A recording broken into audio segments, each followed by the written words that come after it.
Yes, guys, welcome back to episode 26 of the Cannon Podcast, and this one is a big one. Arsenal have beaten City. We can break down today Kai Havertz's performance, the performance of Gabriel Martinelli, the midfield game-changing of Partey and Jorginho, Declan Rice as well, and of course the Bukayo Saka injury news, Arsenal potentially, how we're going to look after the international break, and how we are in terms of the title race. As always, I am joined by Alex, not George today, but Alex is here, so I think, it should be fun. What you saying, It's bro? gonna be great, mate. How was the game? I'm so jealous. Yeah, it was crazy. I'll say one thing though. Yeah, I know the atmosphere might have sounded crazy on from the TV and stuff, but in person, it was nervy, very Yeah, nervy, and I think we'll start off with this and David Raya's performance you because could you could just quickly though. You could hear that. I think maybe people will look back and think, "Oh, mate, that's another wild day at the Emirates." But like the sort of first half hour, especially, you can hear. yeah, You can on the TV as well. You can pick up individual voices, and you can hear certain yeah, fans. So I was getting annoyed in the crowd. I'll be honest, not me as in on the players. I was getting yeah, annoyed at the crowd being in the yeah, yeah, crowd yeah. because it depends on where you sit sometimes. But I was sat in an area which is full of a lot of more older Arsenal fans, season ticket holders that are, I think they want performances and entertainment and stuff. And in big games they want to see the passion. They want to see, that's why every time Rice makes a challenge, it's like, Yeah, yeah, I love go it. Yeah, on. It yeah, yeah. changes the momentum of the crowd. But David Raya was really annoying the fans, especially where I was sat. It was constantly, get up the pitch, what are you doing, what are you doing? And I was just like, listen, I can see it. And I kept seeing Mikel almost applauding Raya every time he'd almost make a mistake. And I was like, I get what you're trying to do. This is a part of the game plan. And it's living life on the edge, but at the end it worked out for Arsenal. And after the game, there were still fans saying, talking about his performance, saying, "Oh, he was poor." But let's talk about David Raya. What did you make of his performance, and do you think it was a plan for Mikel Arteta? Well, the framework of the way we view the game obviously massively impacts what we take away from it. And I do think a lot of people who listen to the Sky coverage of this game will come away thinking David Raya had a terrible performance. And I think a lot of it will come down to, or a lot of the takeaways from this will be, yes, Arsenal were poor, and they neither side had a particularly good game, but they got over the line. That's not my takeaway really at all. And I appreciate the nerves in the game, but I honestly think that's fans projecting their nerves onto the players. I thought maybe David Raya was a little bit nervous, but the extent to which that's been overplayed, I think is crazy. And I think a lot of it is down to Gary Neville's commentary on Sky, which you obviously didn't hear, but unless you've gone back and watched the Sky footage, but it was. I would go so far as saying it was unprofessional, like to the point where he was trying to create a narrative so hard around David Raya, where he did maybe one or two things. And he's going, "Oh, honestly, I've been on the pitch before, the goalkeeper, and I know that." It's like, mate, I get it. Like Sky need it's an entertainment package to them. Like it's a TV show, so they've got to make it interesting for those watching on TV, and I get that. And I appreciate also in the ground that the nerves from the fans could have been projected. But I actually think if you take out those two elements, I thought David Raya was okay, right? He was okay. He had for me, a 5, 6 out of 10 performance. He wasn't amazing. There was a few shaky moments, obviously the Alvarez thing. But I think broadly, Arteta spoke about it afterwards. He's encouraged to do that. He's told by Arteta to wait for an action to commit. If you go back and watch it, he's got his foot on the ball and he's waiting for something. Mikel Arteta hasn't chosen David Raya like this. He's not done that. He's gone, well, there's a reason why he wants David Raya. So I think we as fans had to go, right, what is that? And I think what you're seeing is a level of bravery from Raya, which Arteta spoke about afterwards. It was a fascinating clip. And I don't think we can go as far as saying this was about Ramsdale, but I don't know if you saw it, where he said sometimes when the crowd gets up like that, some players, they just kick the ball everywhere. But David didn't do that. Mm-hmm. He didn't say who, but I do wonder whether it is in reference to Ramsdale. He was incredibly brave, actually. And I think you could look at it and say he wasn't nervous at all. I think he was a little bit because of the Alvarez moment. But I think a lot of this is instruction from Arteta. A lot of this is him saying, wait. There's a moment just before the Kovacic second challenge where Riot is waiting for something. He holds onto it for probably 15 seconds. And it's projected onto him that he's nervous. He's not. He's waiting for a City player to commit an action before he plays it. And eventually Rice moves out the cover shadow.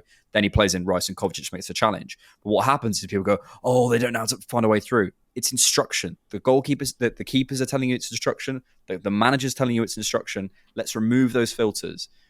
That all said, his long kicking wasn't perfect, but I have a broader point around that anyway, in the sense that I think we're expecting this huge leap. but actually we can only go this much. We just beat the best team in the world. How much better can we be? So we're looking at fine margins. I think his long kicking is a smidge better, but I think people are expecting us to go over the top and be incredible. I don't think we're going to see that. But he was fine. So like, I don't know. This narrative that came out of the game about Raya, I don't back at all.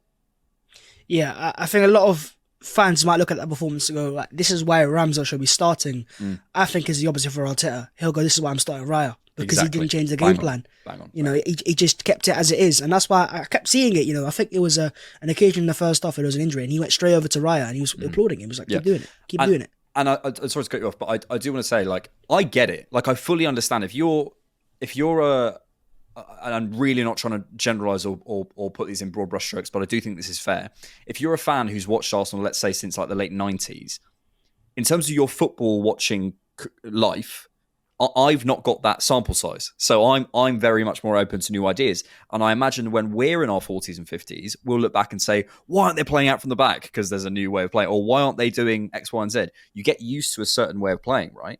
So I understand those people in the stadium being like, just get rid of it. And I know the tendency is, especially for younger fans, is to kind of mock those guys. But I kind of get it. Like, I do get it. Yeah. I understand what they're saying. And actually, there are situations where you do need to get rid of it. But I think for me, it's more about, okay, I have what I think, but that honestly doesn't really matter. What actually matters is what the coach is thinking. And you're bang on in saying that he is saying to Raya, you need to do these certain actions, wait for them to come in, and then you go. And I know it makes us nervy, and I get it, but we have to try and understand what those fans are, what the coach is actually trying to do. Yeah, I think there's been a change in perspective from, as you say, younger fans now. The older fans might be just used to seeing Arsenal win a game of football, and they don't care how we play. It's just to get the win. Younger fans now, we don't just look at just wins. I think I'll speak for a lot of fans here. They look at stats. Yep. They look at, did we win our XG? Sofa score. Did we make the most chances? Did we have more possession? Like, they will look at fine details, and, you know, as you said, it's evolution of fans, which is what it is. In terms of this game itself, I think something that helped Ryan in the second half was having an outlet on the left hand side in Gabriel Martinelli. I think it was a fantastic stuff from Arteta. I think it was enforced because Trossard was injured, to be fair, but in the first half, Trossard didn't have much of an impact. I think he was struggling to get into the game. So let's talk about Martinelli's performance, and I think more importantly, the fear factor. Seeing Martinelli come on, we could instantly see how City changed their approach, dropping a little bit deeper on that side, respecting Martinelli straight away. And I thought in the first half, they were pressing very aggressive because they kind of knew that if we went long on that side, Trossard, he wasn't going to really cause much issues. Whereas with Martinelli now going, okay, look, this guy's a serious player here. And I think that's what Arsenal need more of, is that fear factor. He gave it to us. So what do you make of his performance? He was terrific. He you know, for someone who, I don't know what those quotes were after the game, but essentially that people were saying there's no chance Martinelli's going to be fit for City. No chance. Guy played 45 minutes and won the game for us. Like, you know, I've come under some flack for my opinions on Martinelli.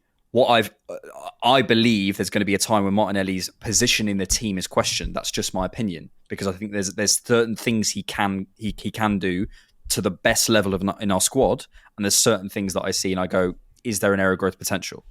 I believe Martinelli will come out of that, but my only prediction is that at some point he will have his place questioned, which was the question which was about Ramsdale and who's going to be the next one who gets Ramsdale or who gets Tierney. And I think Martinelli will retain his place, actually. But what he does have in abundance is an incredible energy, an incredible attitude, an incredible resilience. And you mentioned it there, the fear factor. At the moment, the best way of us getting up the pitch is through carries. If you look at the numbers, we're progressing. We're actually more progressive than we were last season, but we are progressing in a different way. We're progressing via carries rather than via passes. And our highest volume carriers are Saka and Martinelli. So when Martinelli comes on, Pep goes, okay, well, that's the outlet then, because we didn't really have an outlet. So in a way, it was kind of the perfect game for Martinelli in a sense, and it's similar to the Vieira conversations I was having with on the pod a few weeks ago about, like, credit to him for what he did, but also the game was absolutely set up for Vieira. So both things can be true. I think in this case, I was really impressed with Martinelli, but the game was also set up for Martinelli. I think City were willing to go for a little bit more of a transitional approach, so sat back a little bit more. I think Arsenal needed an outlet, so that helped. I think he was also busting a gut and knew he only had 45 minutes. He didn't need to, and he was going at sort of, you know, slightly more tired defenders. So I think the game was absolutely set up for him, but that is to take nothing away from how impressive his performance was. when a player comes on and their first touch is a step over, you know they're feeling it. You know, and look, I completely understand people who like absolutely love him. I love him as well. I think one thing that stood out to me, and this is very particular, but it's a celebration. Now, it might just be over-analysis at this point, but he burst out straight away after scoring. Fantastic, you know, we scored, and you could see he's like, and he just calms down and pulls out a lovely knee slide. And it's almost like no, I'm that guy now. Kind of, it's not like, oh, uncontrollably, I've scored a goal like against Liverpool and I'm running around like headless chicken. Like, yeah, like it was just like he just slowed it down. He's like, yo, let's get the Instagram photo first. And then we can start celebrating after that. And then look, in terms of his performance as well, as you said, most of it, I think what I liked the most was the fact that he was just decisive, just take a shot, interaction. How many times have we seen Arsenal in a final third recently without Martinelli's impact, where we're just kind of passing in a U shape? Just keeping the ball simple and not actually taking a shot off. And you know, it was a lucky shot, but it was a shot that you took on Arsenal. Arsenal won that game because of that. And if we go on to do something special this season, and those 3 points are going to be massive regardless of just the mental victory and the 3 points itself, that's a massive goal for Arsenal. And I think it was a top performance from a top player. But I want to talk about specifically more of a sub from Arteta as well. Yeah, Martinelli was one sub, Partey was another. You of course have Tomiyasu as well, but Kai Havertz playing as a number 9, which is a lot of fans had been calling for before the game, and he came on at half-time, or second half, sorry, for Eddie Nketiah, who I don't think was as effective. He worked hard, but I think a lot of fans after the game, outside the ground, were kind of talking about Eddie not being up to scratch. Kai came on, kept it simple, effective down the middle. What do you think of his performance? Is he Arteta's secret weapon as a striker? That's the title.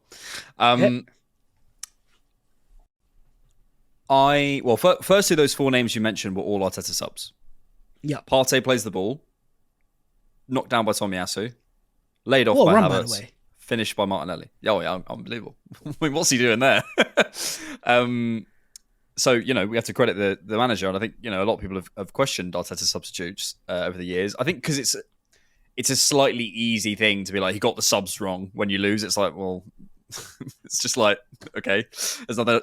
How can you counter that? So I think it's quite an easy thing to say. What I have felt is he's been slow to react, and that was the most exciting part. Doku comes on, immediately makes the change. Immediately, like, you know, it wasn't it was just an immediate response. So I was really pleased with that. Havertz in particular, look, I think I said this on the instant reaction. In many ways, I feel as though his actions are simplified at centre forward. When someone has no confidence, they're not gonna make a beautiful piece of art on a blank canvas because they don't know. They just go, well, I haven't got anything. When they have no confidence, what you need to do is restrict it and say, can you colour in the lines? Can you do this? And they're like, yeah, well, I can do that. Right. So you want to colour in the lines? Okay, great. Can you then put that? Can you take this art and take it over there? Yeah, I can do that. And you give simple actions. Then eventually you go, right, okay, now you have the free reign. Now you got your confidence back. You got free reign. And I think at centre forward, he has more clarified actions. So he's just got to go, right, I'm the person who Raya's playing the ball to. I'm the person I've got to lay it off. I've got to hold the centre backs and move the centre backs. I've got it's similar to the wing. You have 3 options as a winger: retain the ball, give it back, drive at the defender, maybe pass it. Your actions are simplified. There's not, once you're a central midfielder, you turn, you could do anything. You could pass it back, pass it sideways, go forward, go back, try a step up, whatever. There's so many things you could do, but as a winger, you are restricted. So I think that's similar with centre forward. So I think it's a clarifying of his role and action that helps with him as centre forward at the moment. I do believe eventually he will be able to play midfield in a more effective way, because I do believe a lot of it is about confidence. But yeah, I was really pleased with his performance. He just kept it simple, as you said. But it was, for me, that's the key. It's simplifying Havertz's actions. Right, Kai, you're coming on. Here's what I need you to do. Stand here, do that, pass that off, run in behind. Done. I don't need you to do anything else. And then that's really simple. And I think it really helps. I also think playing as a 9, he looked more natural in terms of just automatic. Everything was automatic. It was all automations. It was like, I'll get the ball, and as you said, I know what I'm doing. And it's because he's done it before. Playing as a left number 8, it's adapting to a new role. And I think maybe Mikel's throwing him in a bit too soon to just start games straight away there. But then, of course, with Rice not being able to play there with party injury, it makes sense why. But then I think in terms of, even in terms of where he thrives the most for Arsenal, even in this game, I think goes more towards the right-hand side. Runs in that area. He just looks more natural there. And I think for Mikel Arteta, it's about understanding if I'm going to make this guy number 8, it needs to be a more gradual process. He can't be just thrown into it and expect him to, perform at the same level of a player last year that was very good in Granit Xhaka. Yeah. But I think as a striker, he gives Arsenal a different way of just playing in terms of, even after we scored, there was that moment where he kind of slowed the ball down, went back all the way, we started Raya again, and he goes long again and behind. And City were just more defensively weary when he was on the pitch. He was causing them issues. And I think that's now 2 games against City playing as a 9, which is causing them issues. I think as of right now, in this current version of this Arsenal team, which is very important to say, I think 9 is probably his best role. Or maybe on the right-hand side where Odegaard plays, but again, Odegaard's not going to get taken out of that role anytime soon, as we can see. So, we'll talk about that. But I think in terms of midfield itself, Thomas Partey, on the bench or came off the bench, fantastic performance. Declan Rice, what a performance. Let's start off with Rice. Wow. I mean, the tackle in that second half, I was in awe. I mean, that's what the stadium waits for, those moments of just, don't know how he does it, on that one knee. It's so satisfying. It's just, it's amazing. Talk to me. Incredible. Thanks for checking out the Cannon Podcast.